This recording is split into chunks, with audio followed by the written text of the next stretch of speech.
Hello everyone, welcome to No More GK। Previous class session 4 class 4 हमने fears और मेला के बारे में जाने थे और आज क्लास 5 हम फोक पूरी की पूरी फोक म्यूजिक के बारे में हम डिस्कस करेंगे। ठीक है। नमस्कार। अगर किसी को भारत की आत्मा को समझना है ना, तो कहते हैं कि उसके संगीत को, उसकी धुनों को सुनना पड़ता है। तो आज हम भारत के लोक संगीत की एक ऐसी ही यात्रा पर निकलने वाले हैं। एक ऐसी यात्रा जो हमें सीधे यहाँ के लोगों के दिलों तक ले जाएगी। तो चलिए शुरू किया जाए। तो ये है हमारी इस संगीतमय यात्रा का पूरा नक्शा। हम शुरू करेंगे उत्तर के समारोहों से, फिर चलेंगे मध्य भारत की वीर गाथाओं की तरफ और आखिर में पहुंचेंगे पूर्व की आध्यात्मिक धुनों तक। यकीन मानिए, हर पड़ाव पर एक नई कहानी, एक नया संगीत हमारा इंतजार कर रहा है। भारत सच में एक कमाल की जगह है। यहाँ हर इलाके का, हर मौके का, अरे भाई हर भावना का अपना एक अलग ही संगीत है। सही में ये हजारों गीतों की धरती है। तो फिर सवाल ये उठता है कि इतनी बड़ी, इतनी डाइवर्स कल्चर अपनी कहानियां, अपनी पहचान, अपनी पीढ़ियों के तजुर्बे आखिर बयां कैसे करती है? क्या तरीका है? जवाब सीधा सा है, अपने संगीत के जरिए। तो बस एक खोज और रोमांच की भावना के साथ चलिए भारत की इन लोक धुनों की यात्रा पर निकलते हैं। और इस पूरी यात्रा के लिए जो हमारा गाइड है वो है ये दस्तावेज। ये हमें भारत की म्यूजिकल हेरिटेज की एक झलक देता है और हमें अलग अलग इलाकों की सबसे खास धुनों से मिलवाएगा। ठीक है, तो चलिए यात्रा का पहला पड़ाव शुरू करते हैं। हम जा रहे हैं उत्तर और पश्चिम भारत की तरफ, एक ऐसी जगह जहां के संगीत में आपको जश्न का उल्लास भी मिलेगा और जिंदगी के संघर्ष की गूंज भी सुनाई देगी। तो सबसे पहले हम चलते हैं जम्मू और कश्मीर। यहाँ शादियों के मौके पर वन वन गूंजता है। ये वो प्यारे गीत हैं जो शादी की रस्मों के दौरान गाए जाते हैं, जिनमें नए जोड़े के लिए ढेर सारा आशीर्वाद होता है और उस जश्न की खिलखिलाहट भरी होती है। अच्छा, अब जम्मू कश्मीर से थोड़ा पश्चिम की ओर चलते हैं, राजस्थान। यहाँ मांड संगीत की परंपरा है। और दिलचस्प बात जानते हैं क्या है? ये संगीत आम लोगों के बीच नहीं बल्कि शाही दरबारों में पैदा हुआ। इसका एक ही मकसद था, राजपूत शासकों की वीरता और शान का गुणगान करना।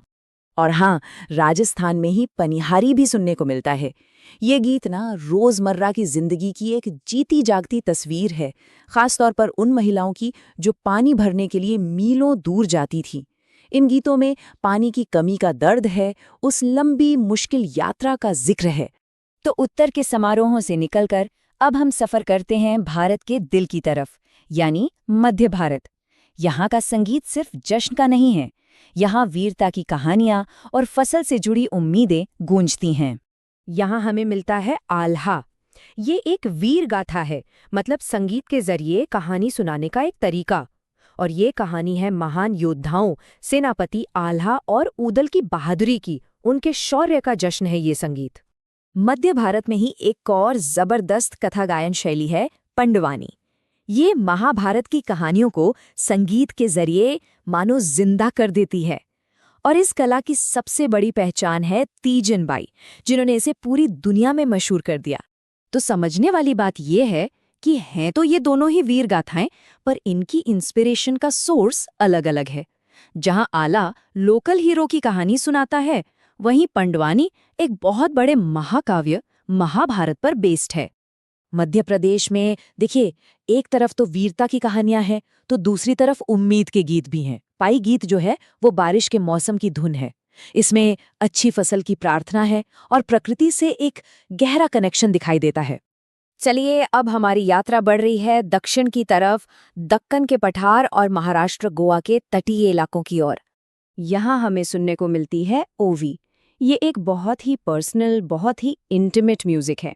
इसे महिलाएं अपनी जिंदगी के सबसे खास पलों में गाती हैं, जैसे शादी के वक्त या प्रेगनेंसी के दौरान। ये एक पीढ़ी से दूसरी पीढ़ी तक पास होने वाली भावनाओं का प्रतीक है। और फिर महाराष्ट्र की धरती से ही गूंजता है पोवाड़ा। ये वीरता और शौर्य का एकदम जोशीला संगीत है। ये गीत सिर्फ तारीफ नहीं है, ये तो शिवाजी महाराज जैसे महान शासकों के साहस को दी गई एक म्यूजिकल ट्रिब्यूट, एक संगीतमय श्रद्धांजलि है। तो अब हम पहुंच गए हैं अपनी यात्रा के आखिरी पड़ाव पर, पूर्वी भारत। यहाँ का संगीत नेचर और स्पिरिचुअलिटी के एक बहुत ही यूनिक ब्लेंड से इंस्पायर होता है। यहाँ की सबसे खास परंपरा है बाउल संगीत। पर यह सिर्फ संगीत नहीं है, ये अपने आप में एक स्पिरिचुअल फिलॉसफी है, इसमें ईश्वर से प्रेम और इंसानी बराबरी का संदेश है, और पाबंदास बाउल जैसे कलाकारों ने इस परंपरा को आज भी जिंदा रखा हुआ है। पूर्वी भारत का संगीत ना वहाँ की ज्योग्राफी से बहुत गहराई से जुड़ा हुआ है। जैसे भटियाली, ये बंगाल के नदी डेल्टा वाले इलाकों का संगीत है। माना जाता है कि इन गीतों में नदी की जिंदगी, नाविकों की कहानियां और पानी के बहाव की जो लय होती है ना, वो सब समाई हुई है।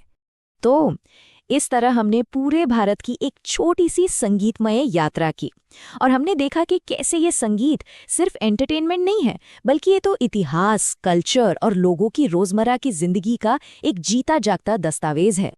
तो चलिए एक फटाफट रिकैप हो जाए। जम्मू कश्मीर का शादी वाला गीत वन, बुंदेलखंड की वीर गाथा आल्हा, छत्तीसगढ़ का महाभारत वाला संगीत पंडवानी, बंगाल के नदी डेल्टा का संगीत भटियाली, और कलाकार जैसे पाबंदास बाउल किससे जुड़े हैं? बाउल से।